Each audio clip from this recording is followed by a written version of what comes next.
il nostro Natale australiano sia molto diverso per clima e per abitudini, cerchiamo di vivere queste giornate di vigilia con lo stesso spirito, con la stessa morale. My mother was born in 1914 in a small town of Azzone in the Apennine Mountains of northern Italy. Alberto, you're a father again! She was christened Maria Maddalena Morelli. When she was just a few years old, her mother died.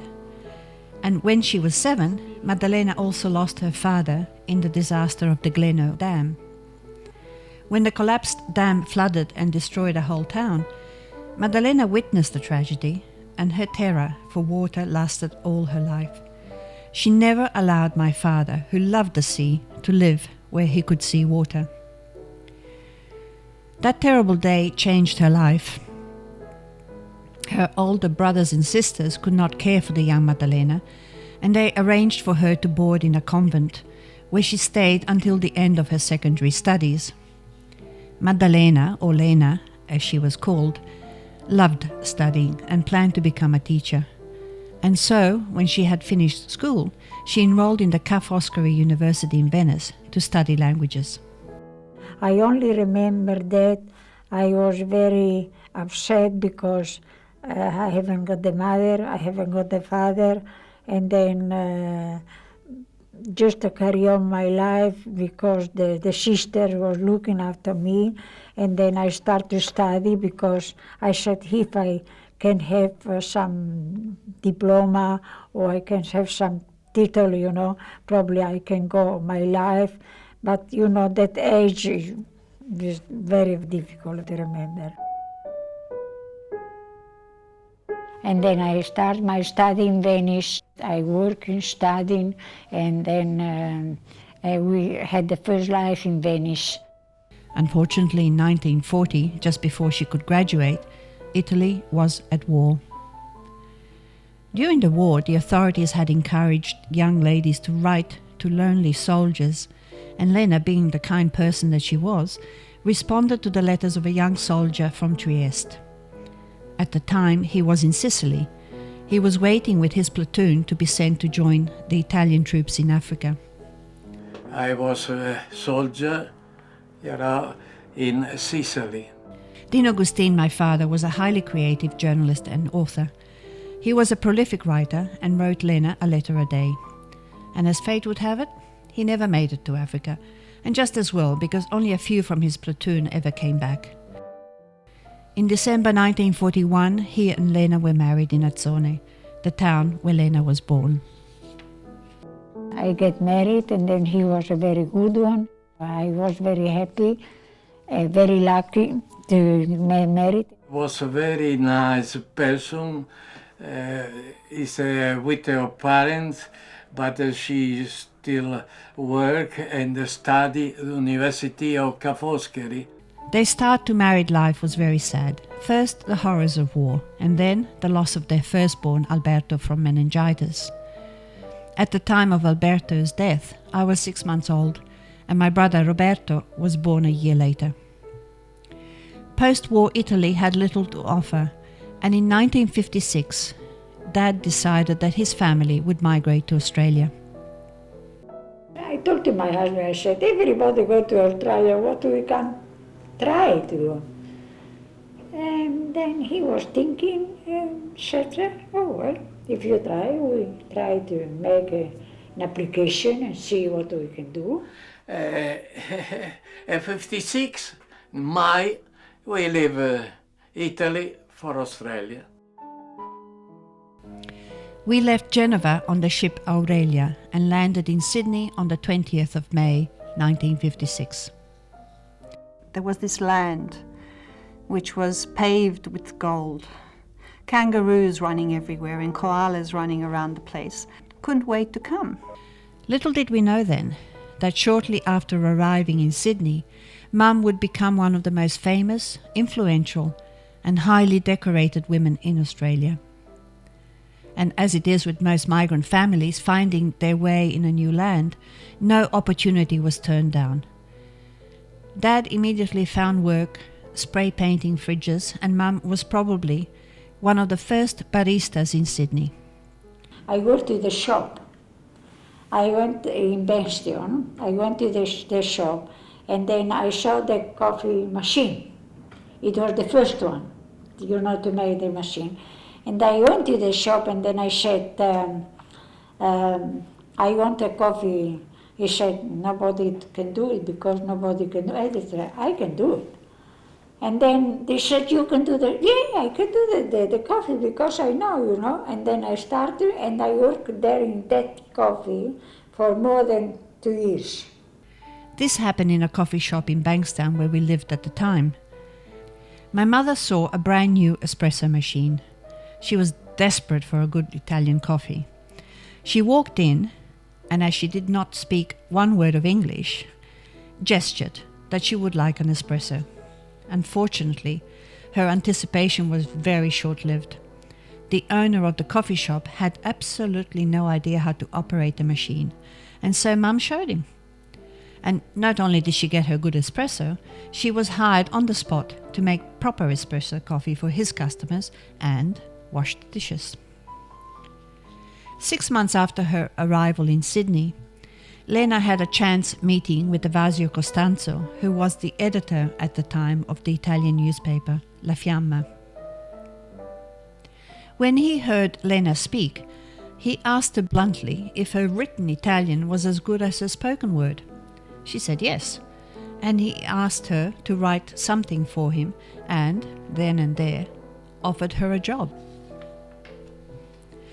So my mother became agony aunt to thousands of lonely Italian migrants desperately in need of comfort and guidance in this new and strange land. At first La Fiamma contracted her to write 1 page a week, but her popularity grew so quickly that soon she was writing 3 pages a week. By then she had left the coffee shop in Bankstown and had become secretary to the Capuchin Fathers in Leichhardt. Her job was to type the Sunday Mass and give assistance to anyone who came for help. At the time, the Capuchin Fathers had 1-hour radio program on 2SM, the Italian Hour, and the head of the Capuchins, Father Anastasio, asked Lena to take over the radio program. It was just what my father needed. It didn't take long for his creativity and brilliance to be set in motion. The Italian Hour began to sparkle. It started playing the latest Italian music, it was full of topical news, and the contest, well, they kept everyone involved. Luckily, my mother had a wonderful radio voice, and as her popularity grew, she was swamped with mail. But Dino was not happy. That was because the Italian Hour was pre-recorded on Thursday and went to air on Saturday. To him, it lacked vigor and spontaneity, and the news was stale. Dino had big plans and had to find another venue in order to create the kind of radio programs that would totally involve their listeners. Lena asked Father Anastasio to release her from her contract. He agreed, as long as Lena could find her own replacement. And, as it happened, a few months earlier, Lena had asked his approval to employ a newly arrived Franca delle Piane, who interestingly became the politician Franca Arena in later years. Franca was to assist Lena with the typing of the Sunday Mass and general administration work. The year was 1959, and it was a period of high unemployment which coincided with the arrival of the brideships. And Lena was busy finding work for the unemployed and placing the potential brides in suitable accommodation. She needed all the help she could get, and Lena knew that Franca was capable of taking over the broadcasting and taught her the ropes. Lena's last program on the Italian Hour on 2SM has 2 announcers. Halfway through the program, Lena hands over to Franca and bids her 2SM listeners goodbye. In the meantime, my parents had gone to several radio stations and found that 2CH was willing to give them airtime. The condition was that Lena and Dino would find the advertisers and be paid on a percentage of advertising revenue. And the rest is history. For the next 14 years, Lena and Dino made radio history. My father insisted that Italian migrants needed to hear fresh news from Italy. 2CH helped them source a powerful shortwave radio receiver, which, by the way, is now permanently exhibited at the offices of Radio Italia in Leichhardt. And with this radio receiver, Dino would get up at 4:30 every morning and tune in to the Italian news service, which transmitted for Italians abroad.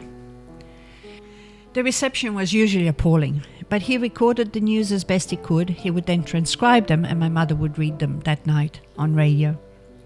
Every morning, get up early. I prepare the news from Italy.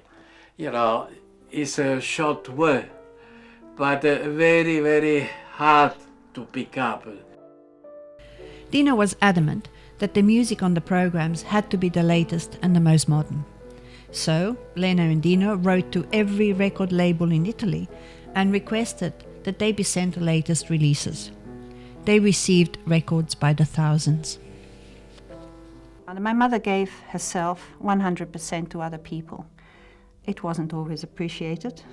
Other times people were actually demanding that things would be done for them without them helping themselves. So the sense of responsibility wasn't there in their eyes.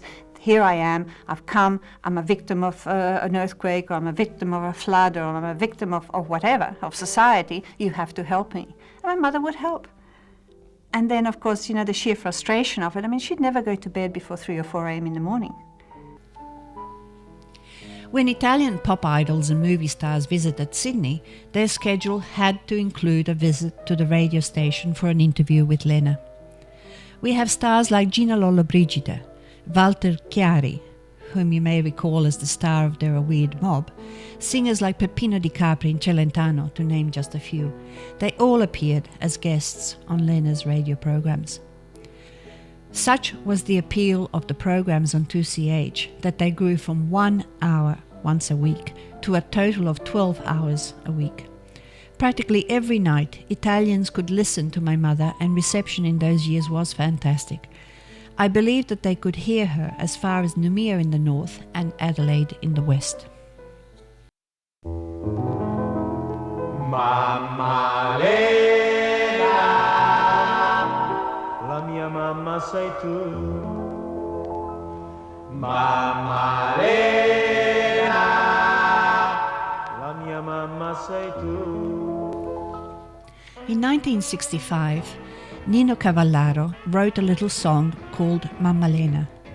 It told of how important it was for new migrants to hear Lena's voice every night, to hear the music and news from their homeland, and from that moment on, Lena was to become Mama Lena, mother of Italians in Australia. Nostalgica di noi italiani, e la speranza che un giorno poter ritornare, e la tua voce alla radio che parla ogni sera, dolce, soave e sincera, voce di mamma, sei tu, oh Mamma Lena.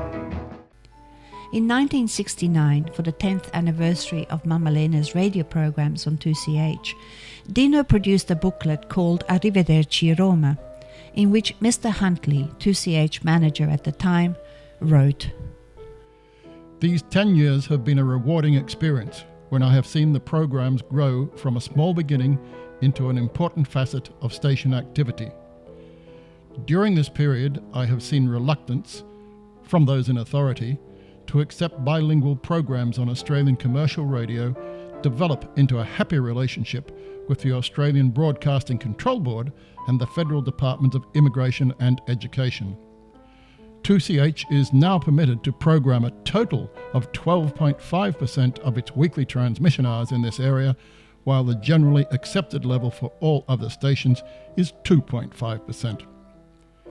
This happy relationship was the result of the excellent way in which Mr. Philip Jeeves, our program director, and the two people responsible for the program, Dino and Lena Guston, have worked for the benefit of this section of our migrant audience in helping to assimilate them in their new surroundings. At the time, my mother was receiving more than 2,000 letters a week, prompting a snippet in the Sunday Telegraph on the 21st of March 1965 by Sue, and in brackets the girl who gets around, says, in which Sue wrote, "I bet you can't guess who receives more fan mail than any other radio personality in Sydney. Her name is Lena Guston, the newsreader on 2CH's Italian radio program. Her weekly mail averages over 2,000 letters." And it didn't matter how badly addressed the envelopes were, even if they only contained just one word, Lena, or Mama Lena, or Arrivederci Roma, sort of broken up in many pieces, they were delivered. In 1972, 2CH announced that they would change its programming format and stop all foreign language broadcasting. My parents had to find another home for their programs and advertisers. And 2KY agreed to give them as much airtime in the evenings as they had at 2CH, but there was a caveat. The Italian programs had to be shared with the horse and dog races, and if that's not multiculturalism, I don't know what is. È Natale per tutti amici italiani in Australia. Natale per I remember voi very che siete clearly asking my lontani. grandmother when I was about 6, what do the Australians that want to listen to these race calls think about these Italians talking in between their race calls? And it was quite interesting because my grandmother looked quite astonished at me and she said, no, this is our program. And it's their race calls that interrupt our program. And at the time I thought she was just kidding herself. But I've actually thought about it, in later years, and I think that's what Mama Lena represented to them. It's basically a sense of a security and an ownership, a sense of being attached to a wider community that made them feel very comfortable. Despite this strange marriage, the popularity of the Italian programs continued to grow, and after only 4 weeks, a memo to staff by the station manager, Mr. A.G. Island, says it all. For your information, here is a breakdown of the first survey for 1974. There is no need for me to elaborate on the results. The figures speak for themselves. The only marked increase in listening audience, and thank God, was the Monday to Thursday night Italian sessions, which stopped our overall percentage dropping below approximately 3.1%. The 1972 decision by 2CH to terminate its nightly foreign language broadcasts prompted my mother to write to the Honourable A. Grasby, Minister for Immigration at the time, requesting the establishment of an ethnic radio station. What followed was the establishment of a subcommittee of the New South Wales Migrant Task Force by Mr. Grasby to investigate the need for an ethnic broadcasting service. The ethnic radio experiment was started in Sydney and Melbourne in June 1975 and proved highly successful. Today, the evidence of this is the multitude of foreign language radio stations, including the Special Broadcasting Service, or as we know it, SBS. However, Mama Lena's impact on the migrant community extended much further than the establishment of ethnic radio and TV. We do need to remember that most of my mother's broadcasting career was well before the existence of services like Centrelink, the Ethnic Affairs Commission, and all the other migrant bodies we have today.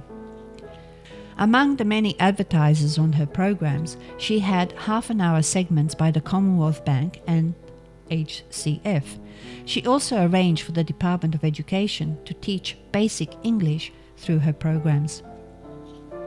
Single-handedly, my mother provided the social services, welfare, and education that many of these new citizens desperately needed. She found them jobs, she lobbied and badgered ministers and bureaucrats for migrant assistance, and she also influenced changes to the family reunion laws. Mum helped new migrants buy homes and apply for loans.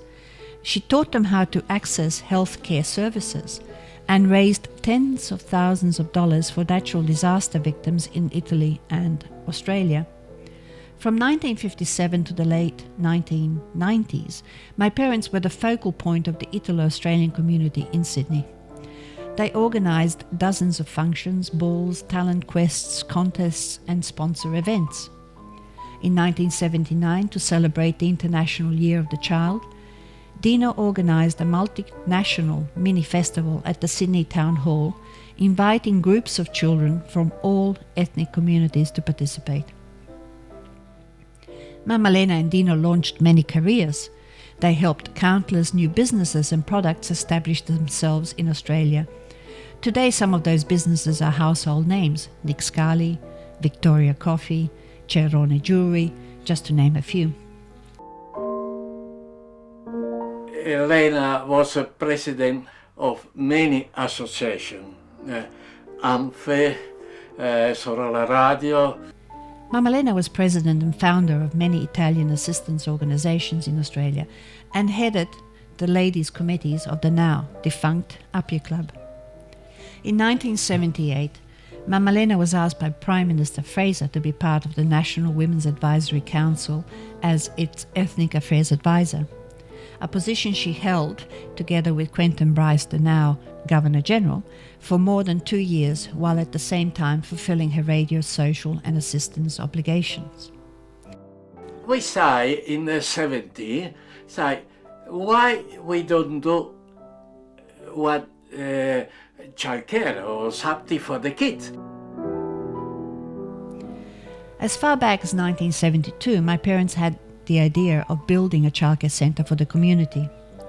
They established a committee, and after years of frustrations, fundraising and battles with council, the Sorella Radio Childcare Centre, which then became the Mama Lena Childcare Centre, was completed and opened in Fairfield in 1983. A wing was added in 2000, and today the centre has a capacity for 65 children from birth to preschool. The centre, at this moment, is now part of the Roly-Poly group of childcare centres. In 1985, at the age of 71, Mum suffered a heart attack and had to go to hospital for a double bypass. Unfortunately, her recovery was long and slow, and by the time she was ready to return to radio, events that my parents had set in motion years earlier had overtaken her. By now, there was a dedicated Italian radio station, now known as Rete Italia, broadcasting to the Italian community. But my mother's involvement with the Italian community did not stop. Dad had too many projects waiting in the wings to allow her time for rest. In 1988, for Australia's bicentenary, Dino launched his book 70 anni di ricordi in due mondi, 70 years of memories in two countries, Italy and Australia. The 714-page book chronicles my parents' involvement in the activities of the Italian community in New South Wales from 1956 to 1988. I make the story 12 years ago, where he born, when came to Australia. We tell the story, many, hundred. We call, they come from nothing. The book features the lives and achievements of hundreds of Italian migrants who made Australia home. In the early 90s, Mama Lena was the president of the Ladies' Committee of the Appia Club. The club's financial survival was crucial, so gala balls, beauty competitions, bingo afternoons, talent quests, etc. were all part of the activities the Ladies' Committee helped organise. And in 1995, Mama Lena and Dino mobilised the Ladies' Committee of the Appia Club and hundreds of other Italian clubs and associations into signing a petition against the removal of the teaching of Italian in secondary schools. The Australia-wide petition collected 40,000 signatures, and it was presented to the then Federal Minister for Education, the Honourable John Dawkins, who, shortly after, announced that his government would not remove the teaching of Italian from the curriculum. The petition was a major victory for my parents and the community. But sadly, not even they were able to save the Appia Club, which closed its doors permanently in 1996. When you start to have somebody, you have to continue. You can or can't, you have to do, and then I try to do my best. So Mama Lena was the one who launched me on radio in Australia.